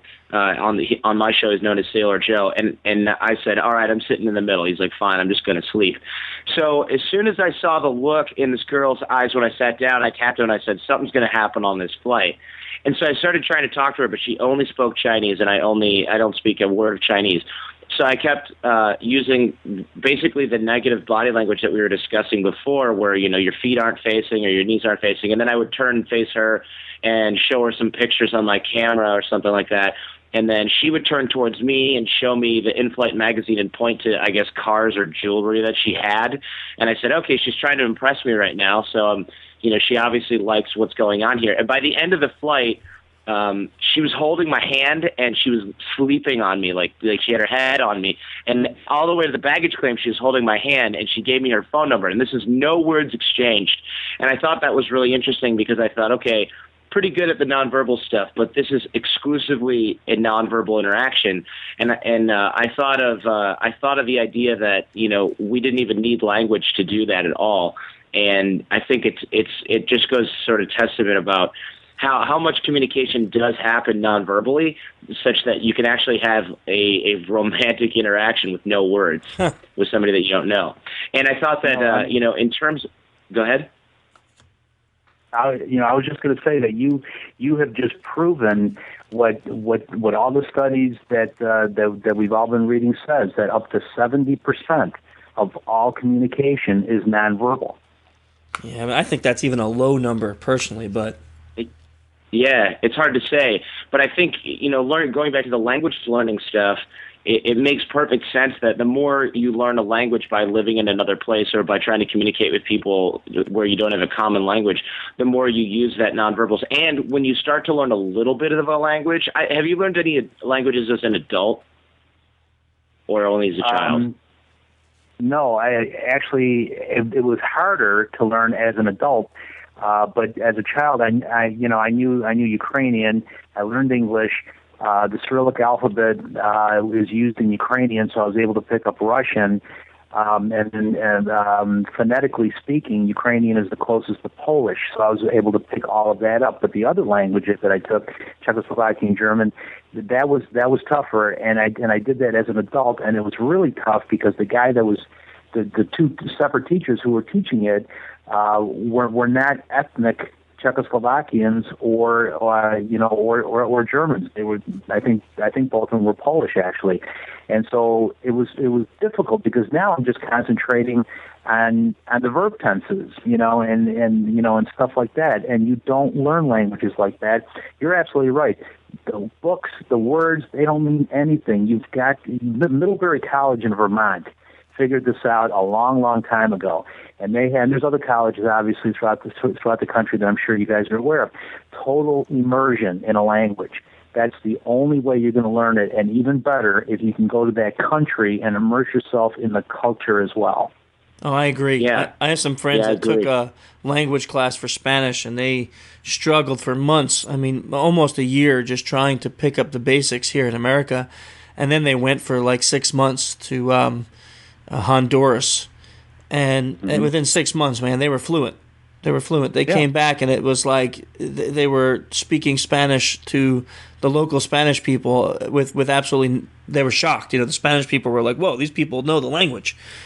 Just going to that country, living in that culture, being totally immersed in everything about it, from the language, the food, the people, everything. It just made them learn it.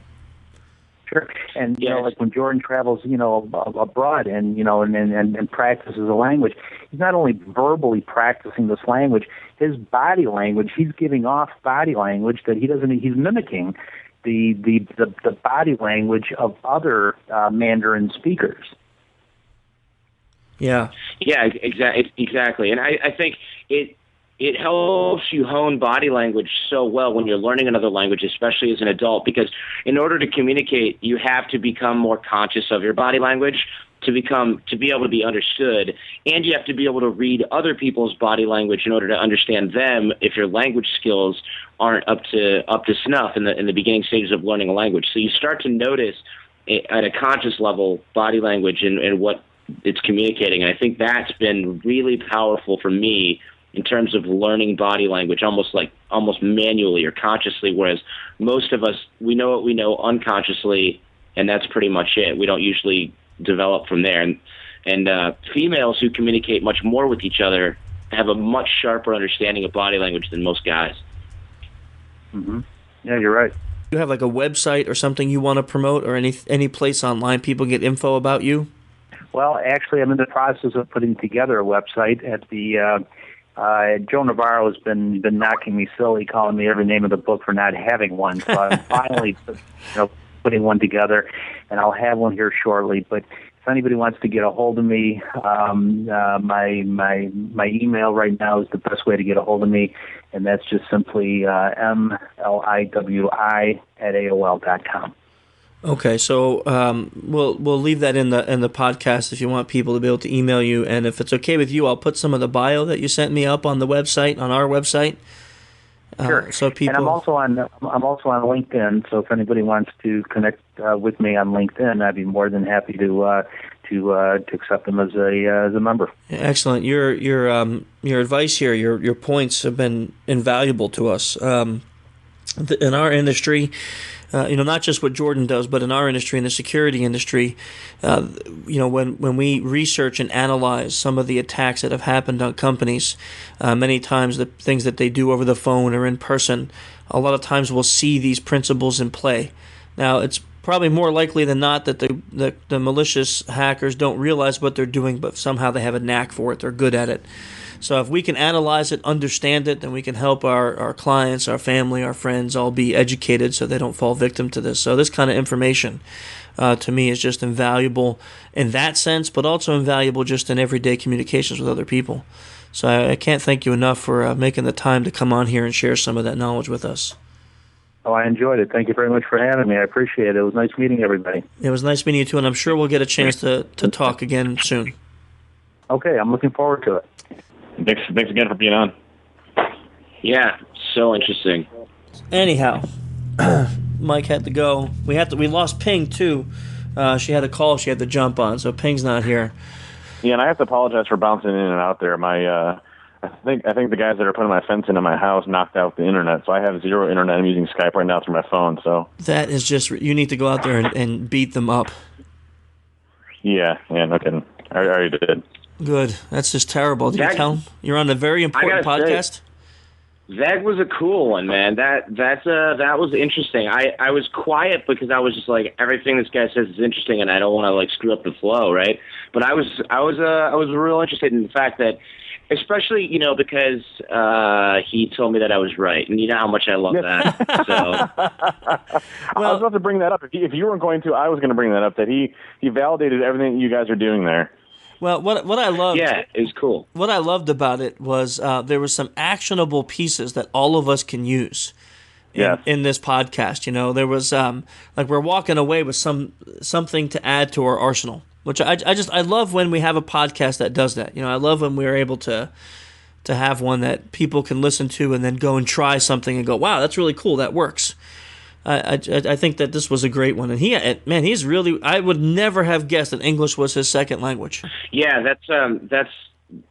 Well, I mean, he did learn it as a child, so remember that. Like, he learned it from age. He said he moved here when he was 2. Right. So it's not what he spoke at home, but I mean, if you think about it, even Ping grew up speaking Chinese, I think, unless I'm mistaken. No, she doesn't have an accent. And that's true. That's true. One other thing that he did prove is that not all social engineering requires deception. I think that was kind of interesting as well. He did improve that. Yeah, that was interesting. You wouldn't have known because you wouldn't have known what he proved because you couldn't stay online for more than 5 seconds because some fence guys took out the magical internet. It's ridiculous. I'm not joking. I will show you my cable laid right now. My internet. Blah blah. It's always an excuse, Dave. He's gonna whip out his cable. It's every show. He's like, let me show you. Let me show you. It's just terrible. I beat him at the Black Hat, and it's not his fault. He can't stay on the podcast. It's not his fault. I don't get it. I love it. I'm psyched for DEF CON, guys. I think it's going to be super fun. Oh, DEF CON is going to be awesome. I love the CTFs every year, but my highlight for me is the podcast that we do live. It's just so much fun. Yeah. Every year. I mean, they get to meet Jordan in person, man. He's like my idol now. Yeah. Oh, yeah, I'm psyched to meet you guys. I don't know how much time you guys will have to like hang other than that, but I hope that there's some drinking involved at some point. I'm sure we'll be able to get together and have some libations and some laughs. Yes. What did you say? What was the first one? Libations. Oh, okay. I thought you said something sexual. Never mind. No. Listen, I'm Captain PG. I'm not going to go ruin my own podcast. Okay. What was the name of the class at DerbyCon? Oh, stop. That was your wife's fault. Advanced techniques? I had sent her a couple really great ones, and she was like, "Nah, I'm not loving those. Let's try something different." And then she said, "What about something with the word?" What did she suggest? I think it was like submissive or something like that. And I'm like, "No, I'm not really getting that." I go, "But what about like advanced rapport techniques, social engineer style?" And she's like, "What about advanced submission techniques, social engineer style?"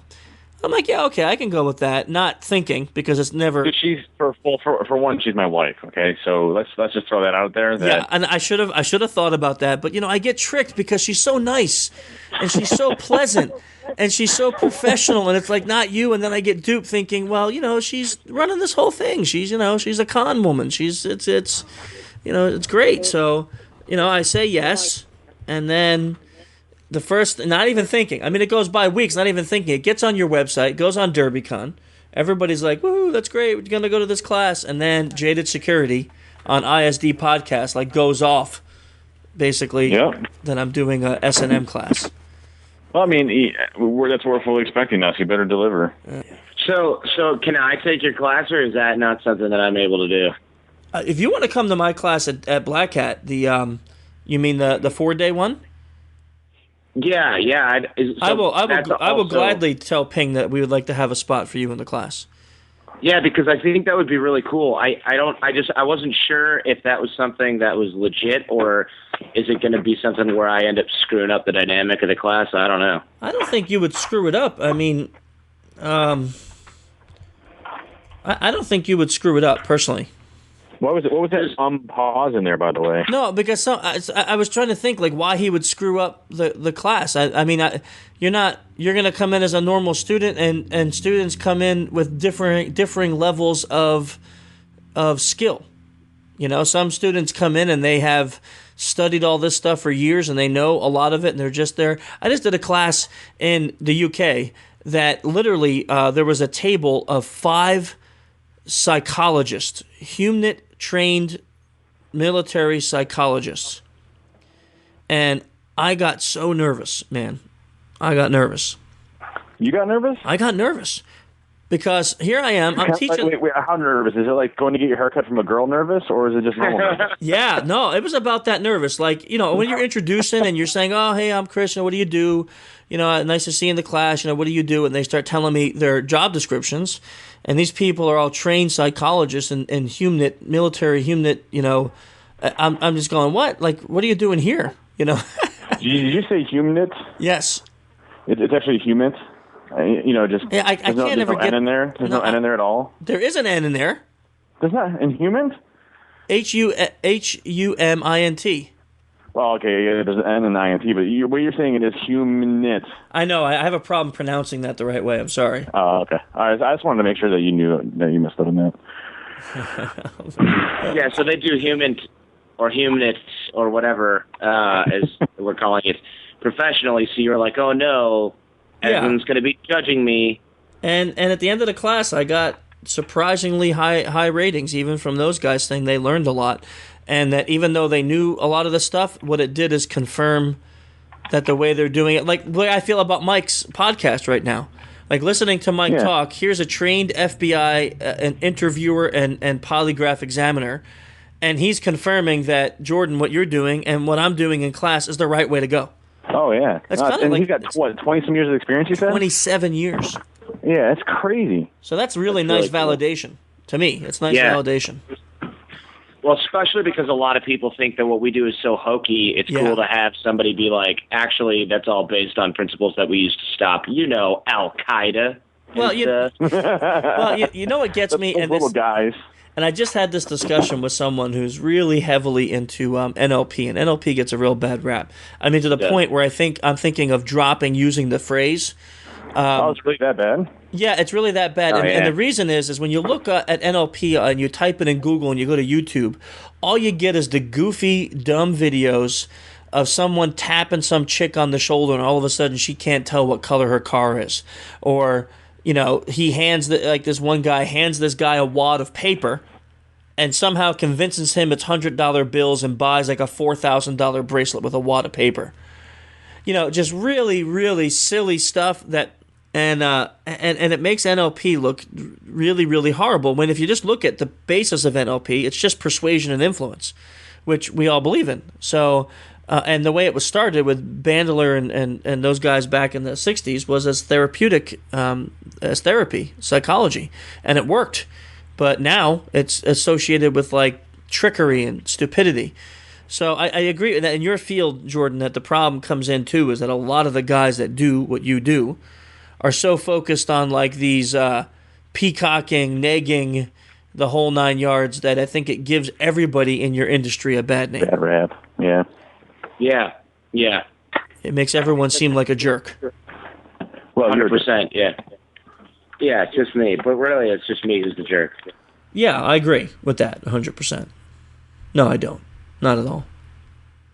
Anyway, Mike was a great interviewer. Really great interviewer. Interviewee, I should say. Interviewer, too. I thought at the beginning he was just going to interview himself. He knew every question I wanted to ask. Yeah, that was funny. I was like, oh, great. Now we get to sit here while this person interviews themselves. Well, you know what? I always wondered if the thumbtack thing was real.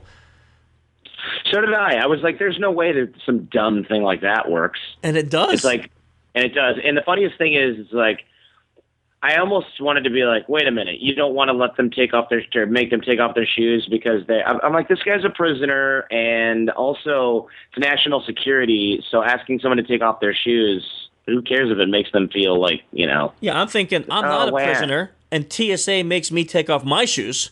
Well, that's a good point. I didn't even think about that. That's what I wanted to say. But I didn't want to at the airport. I didn't want to cut him down. I didn't want to cut I didn't want to cut Mike down to make him feel better. I'm thinking, freaking, exactly. I'm a tax-paying American that's never committed a crime, and TSA makes me take off my shoes. And you're telling me that some guy who's in Attica for murder, you don't want to make him take his shoes off?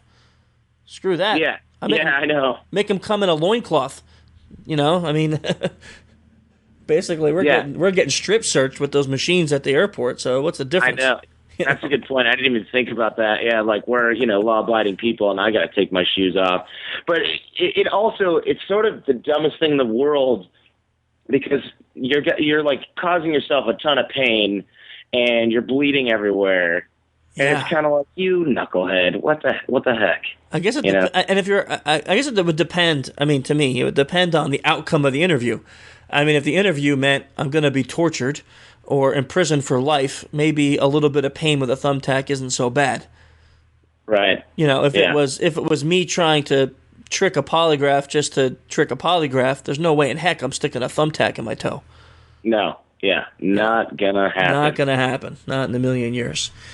So, yeah. So let's see. What do we got going on in the end? Ping had to leave, so she already mentioned call for papers is ending. So if anyone wants to get that in, you need to get them into the Black Hat. You can go to blackhat.com and look for the instructions on how to do call for papers. And don't wait till the last minute. Yeah, don't wait like Dave to the last minute to submit. Just kidding, Dave.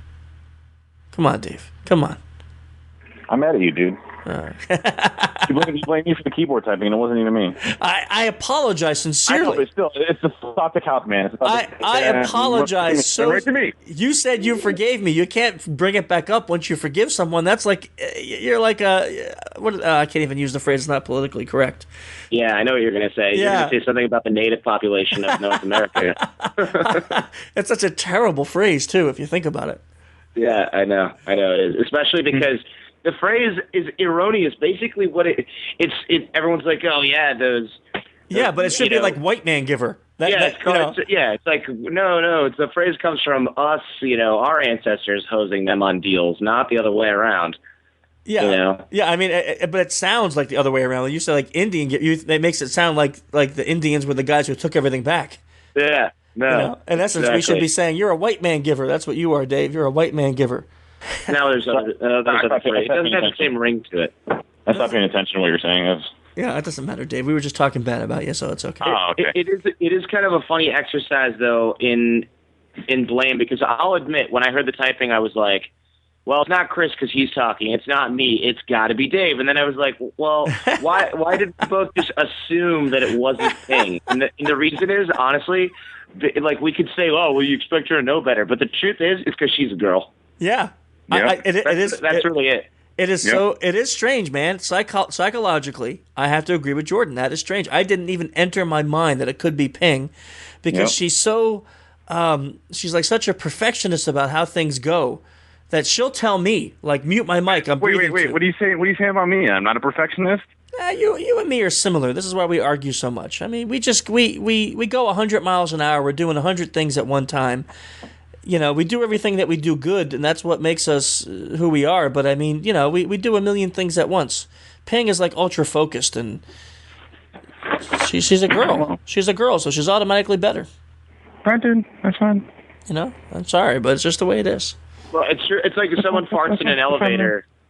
You know what I mean? If three of us are standing in an elevator, I did that yesterday, by the way. Yeah. I did that yesterday. Okay, well, yeah. Maybe this won't be the best example then, because I was going to say we would all assume that it was one of the guys. No one would be like, "Oh, come on, Ping!" Right? Like, God dang. Yeah. If the four of us were in an elevator, none of us would ever blame Ping for it. No, hell no. And I'm sure one of us would even take the blame to avoid Ping being embarrassed. I would probably do that. I probably would do it too. Dave wouldn't, but I would do it.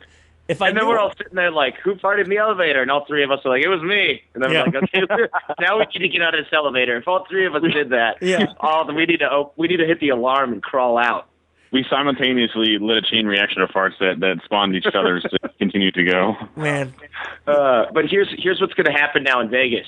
I'm going to fart in the elevator, and I'm going to turn around and be like, God, Ping, you stink. That's horrible. Horrible. So anyhow, besides blaming Ping for your gaseous errors, do you have any classes coming up or anything you want to promote?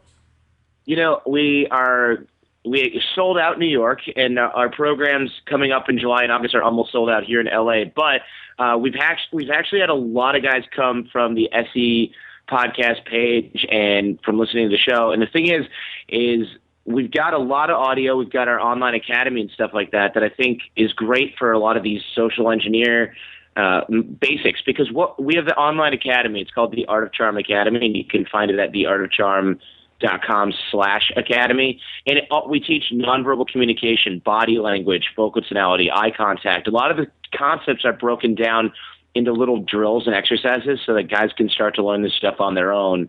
And if you want to come in and learn like serious nonverbal communications and how you're presenting yourself, then come and check out a live class. Either give us a call or email me. I'm Jordan at theartofcharm.com. And don't forget, it's The Art of Charm. It's not Art of Charm. Some old lady owns that domain.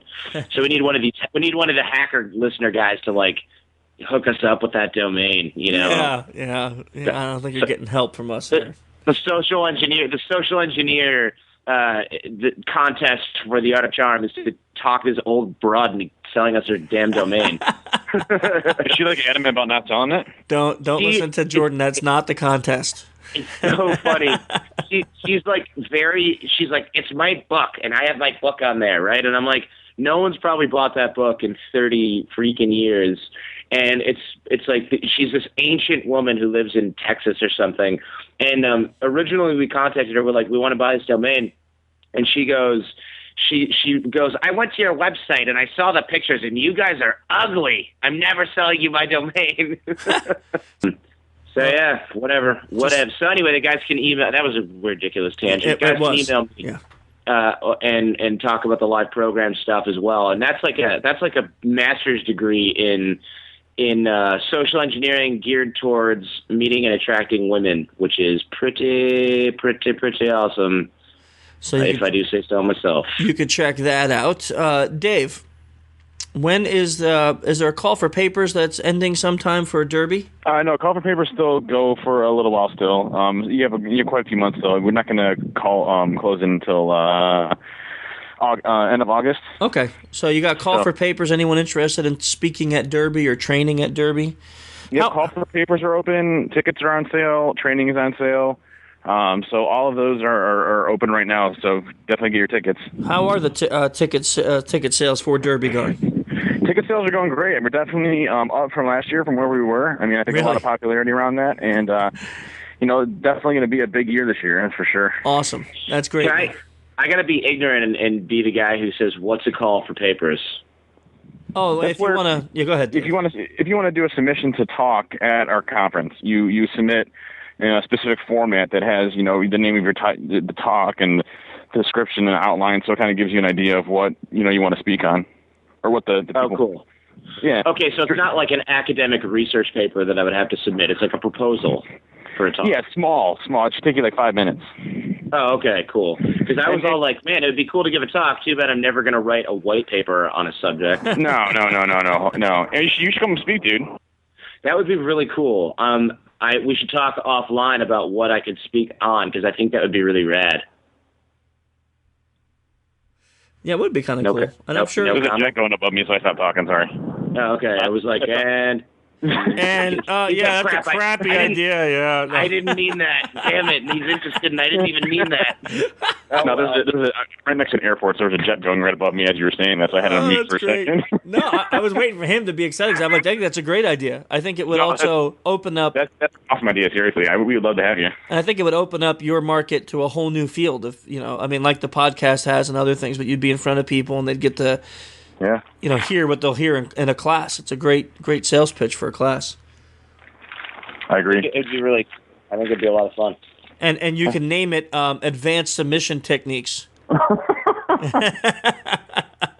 that's kind of a crappy title. I don't know if anybody would use that. Jordan, respond, dude. Thank you, buddy. Et tu, Jordan A? Et tu. So let's see, other things to promote.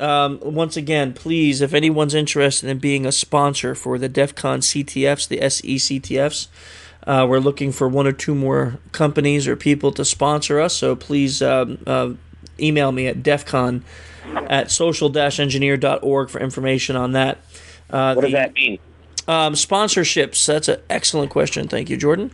We are looking for people to give us some money in order so they will receive a bunch of things depending on the level of what sponsorship they choose.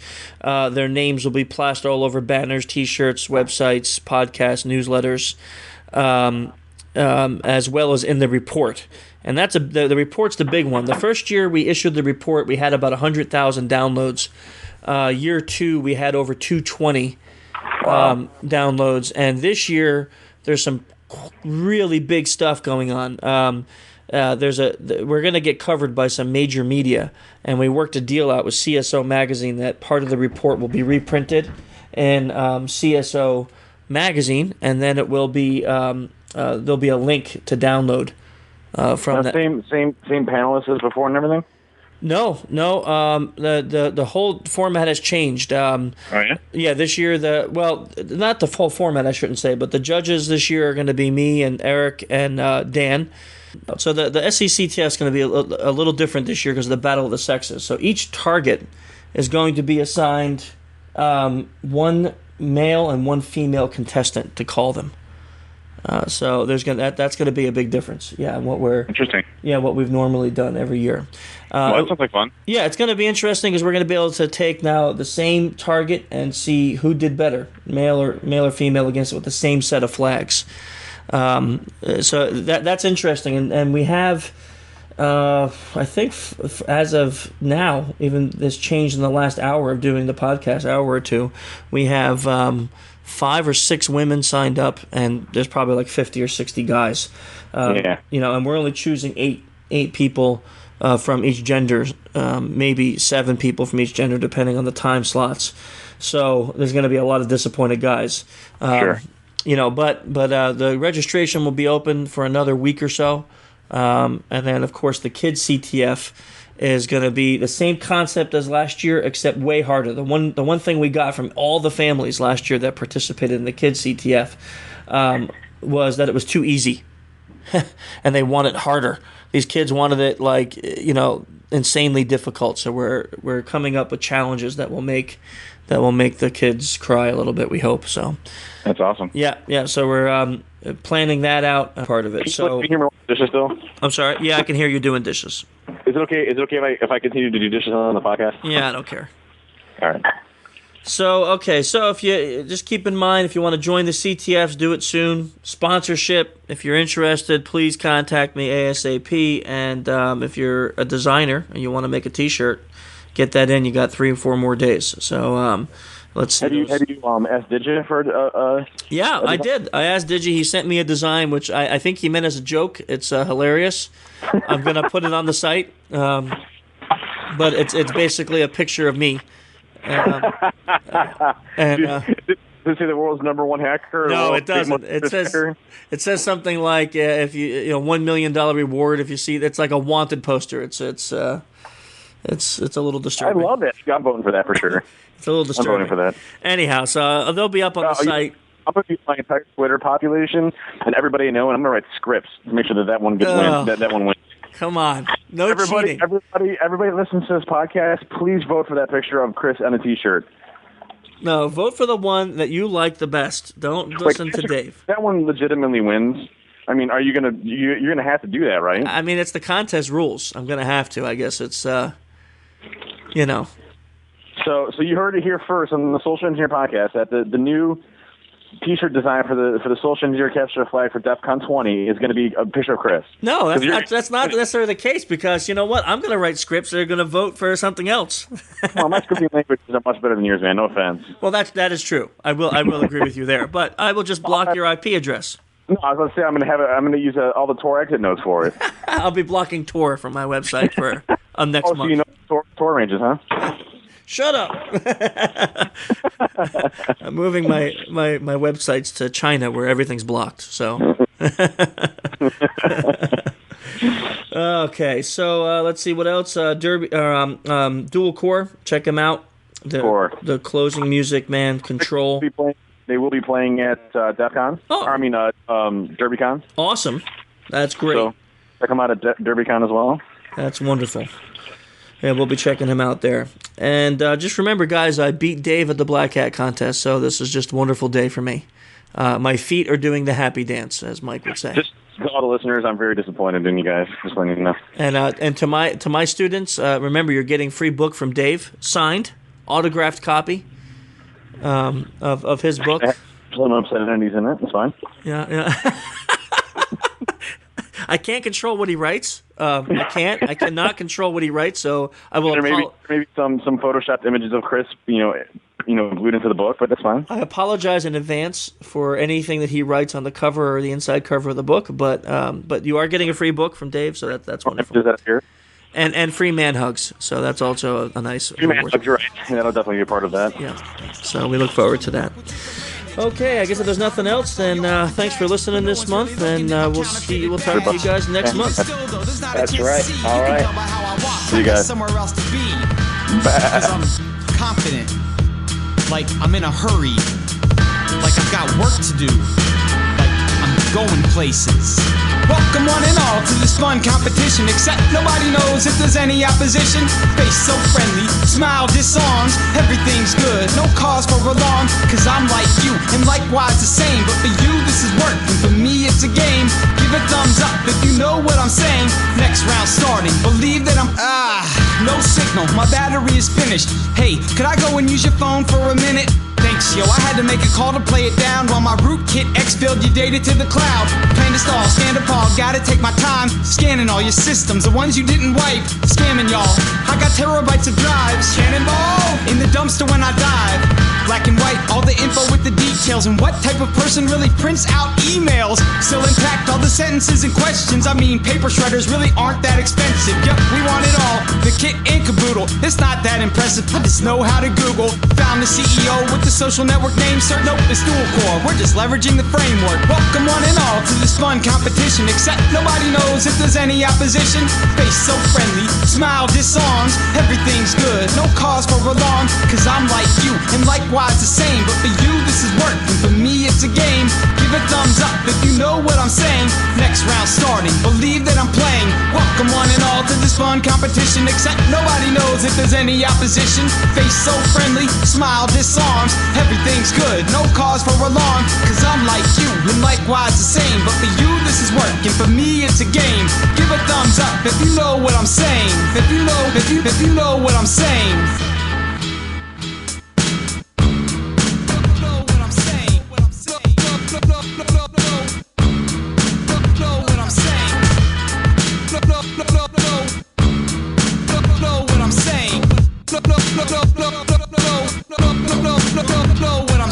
Welcome one and all to this fun competition, except nobody knows if there's any opposition. Face so friendly, smile disarms. Everything's good, no cause for alarm. Cause I'm like you, and likewise the same. But for you this is work, and for me it's a game. Give a thumbs up if you know what I'm saying. Next round starting, believe that I'm playing. Know what I'm saying. Know what I'm saying.